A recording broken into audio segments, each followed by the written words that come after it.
The stories we tell ourselves reveal our fear or future fortitude.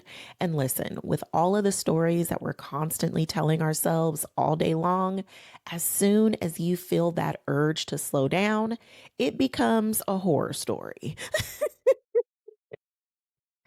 So let's flip the script and actually write a success story that sets you up to support the future that you want to have instead of constantly telling a story that works against you. So let's really get into it. This week, I felt the need to slow down. And it was a point when I really recognized, oh, girl, okay, you done grown a little bit. Okay, check you out. Because I used to fall into this same pattern every single time I started to feel that need to slow down.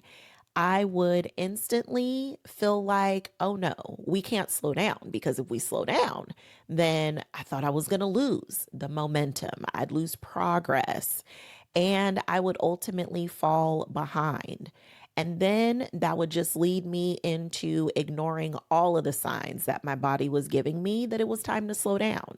So I'd ignore the tension, the headaches, and then ultimately find myself not feeling well. And you know what happens when you don't sit down on your own?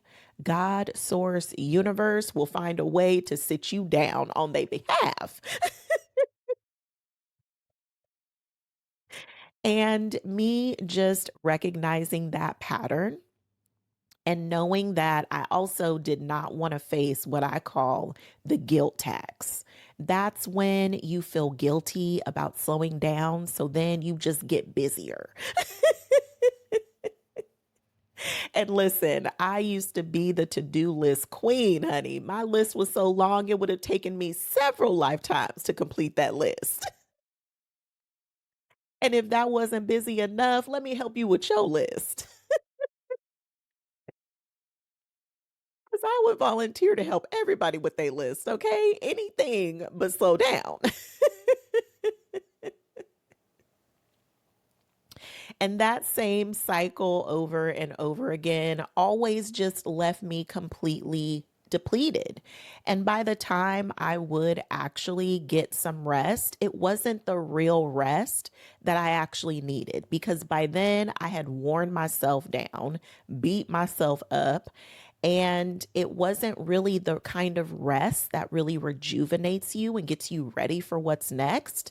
It was just that exhausted to the bone type of tired that never really feels like it ever really gets taken care of in the way that it needs to. So then I would just go back into getting busy, but from a depleted place. And it's so crazy to think that I would just constantly avoid the very thing that would actually fill me up and really prepare me for what was next. And it was just because of the meaning that I had given to slowing down. And at that time in my life, slowing down meant I wasn't being productive.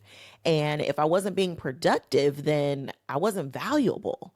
I was really measuring my value up against what I could produce and accomplish, how much success I could actually achieve. And that is one of the fastest ways to lead to not feeling really fulfilled in life. And yet I went through that cycle over and over and over again. So let me give you a quick journal prompt if this feels like you. The question is, who are you if you are not producing? Because so much of our identity can get trapped and wrapped up in what we produce, how much results we can get. If you can actually achieve a specific outcome, then that must mean you're good enough, you're valuable enough, you're worthy. And that is not the right place for our worthiness to actually live and thrive. So, is that showing up for you, friend? Make sure you journal about that, okay? And it wasn't just the meaning that I had given to that story, it was also what that story was really saying about me. Because what's at the surface level was everything that I just mentioned. It was feeling productive and tying that to my worth and my value. It was that whole fear of not wanting to fall behind. But what was truly underneath that fear, the foundation of it all, wasn't just a fear of failing. It was the fear that it meant I was a failure. And that right there, friend, when I finally figured that out, whew, hair blown back, okay? That was a tough realization to have. You feel me? And that's when I realized that the story I had been telling, the meaning I had assigned to slowing down, was really coming from a place of scarcity. That fear, that lack, that I wasn't enough, I wasn't good enough, that I didn't have what it takes to actually complete this thing, to make it work, to achieve the success that I was striving so hard to achieve. And that is really no place to operate from. It's no wonder I was exhausted and depleted. Scarcity has a way of running you dry, friend. And that's when I decided to tell a new story, a success story, if you will, that rest meant recovery, that it meant that I was taking care of me, that I was taking a pause for the cause to reset, recalibrate, regroup, and take the next best step from that place. The place where my cup runneth over instead of below E. So let me give you another journal prompt, okay? Because I'm feeling you, friend. I know that this is hitting you hard right now. So, what story have you been telling? Is it revealing your fear or the future that you actually want to live? Because that is really what our stories and the meaning that we assign things are really telling us. It is a mirror and it's reflecting something back to you. And so many times when you are working towards something that you really want to achieve, and you're going and going and going, and you're putting in your own special brew of tea, your time, energy, and effort, and it seems like things are still not working out, that's when you have to take a pause for the cause and actually look at what is happening underneath all of the strategy. Because underneath your strategy is really your identity. And if you haven't decided who you are going to be in this season, even when this season means rest, because we have been programmed to think that we have to be constantly producing. And if we are not producing at an abundant level, then what are we even doing here? When really rest and recovery is definitely a part of a successful plan for you to succeed. So it doesn't have to be this negative thing. It doesn't have to mean that you're falling behind. It's really the thing that is meant to set you up so that you can catapult forward.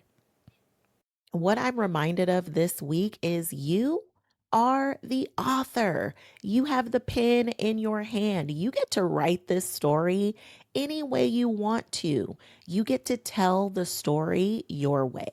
You get to assign the meaning that this season, this time in your life actually has. And you can make it a success story. It doesn't have to be a horror film. So many times we have written a story that we don't even like. It's not even the experience that we want to have. So, if you could write the examples of the experience that you want to have, what would it be? Ooh, that reminds me. I said something in my journal. It was so good.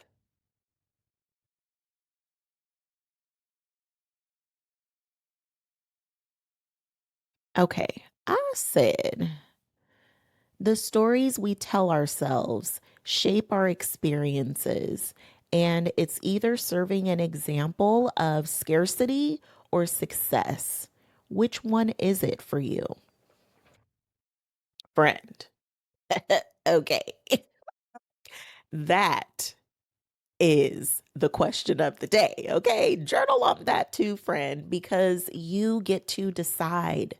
You get to make this a success story. And that's what I really had to remind myself of this week, because sometimes we can get caught up in what we're looking at right now, the results of what's happening right now, instead of realizing that you have the power to decide what this season is going to be for you. You get to decide how you're going to show up, if you are still going to show up in your power or not. You get to decide if you relinquish your power or stand in it.